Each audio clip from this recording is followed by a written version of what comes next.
33 men served as General George Washington's aides-de camp during the War for American Independence. According to the authoritative list of Washington's aides and secretaries compiled by Worthington Chauncey Ford in 1906, he was the chief of the Manuscripts Division of the Library of Congress at the time. Ford adds Martha Washington to the list to acknowledge that she worked at Washington's headquarters office. General Washington said about recruiting such men, "They ought to be men of abilities, constantly calling for talents and abilities of the first rate. Men who possess them ought to be taken wherever they can be found." List of aides-de-camp. Col. Albert Paulding served as Gen. Washington's aide-de-camp from 1778 to March of 1779. Acting under a mistaken impression, Major Paulding in 1779 sent in his resignation, which, however, he could not be induced to recall, even by the following letter from Washington. Headquarters, Middlebrook, 2d March, 1779. Sir, in your letter of 25th ULT, you seem to have misconceived the intention of Congress, upon which is founded your application for leave to resign. It is not their purpose to reduce Col. Malcolm's regiment. This will be incorporated with Col. Spence's, and as you are the only major in the two regiments, of course you will be continued.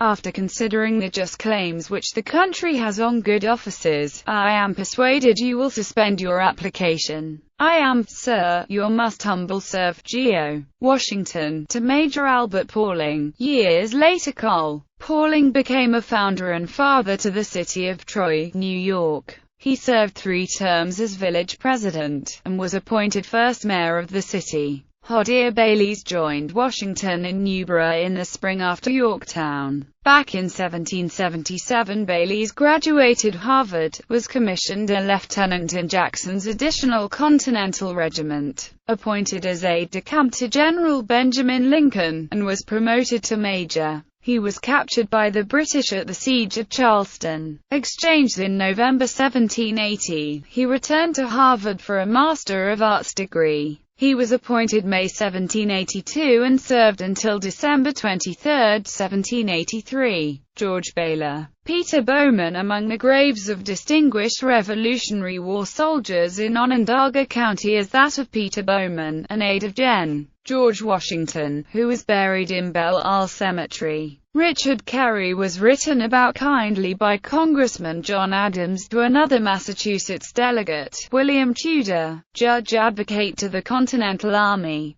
Carey was appointed a brigade major until his appointment as aide-de-camp in June 1776. He resigned in December 1776 to get married. Dr. David Cobb. Peregrine Fitzhugh 1781. Col. William Grayson. Alexander Hamilton. Alexander Conti Hanson. Robert Hanson Harrison. John Hopwood. David Humphreys arrived with Washington at Mount Vernon in time for Christmas 1783. Along with Benjamin Walker, they stayed until December 28. John Laurens. Dr. James McHenry, a Philadelphia Irishman, a medical student under Benjamin Rush, served as a surgeon early in the war. George Washington appointed him shortly before the Battle of Monmouth. Dr. Ebenezer Mann was brigade surgeon under Gen. Washington at White Plains and at the Battle of Monmouth. Edmund Randolph, Joseph Reed, William Stevens Smith, Tench Tillman, John Trumbull, Jonathan Trumbull, Jr. Benjamin Walker also traveled with Washington after the war and arrived at Mount Vernon just before Christmas. Samuel Blockley Webb was one of the 3 aides who were wounded while on Washington's staff. He was wounded 3 times, at Bunker Hill, White Plains, and Trenton. In January 1777, Webb resigned as Washington's aide and formed Colonel Webb's additional regiment. In December 1777, he was captured by the British and held prisoner for 3 years.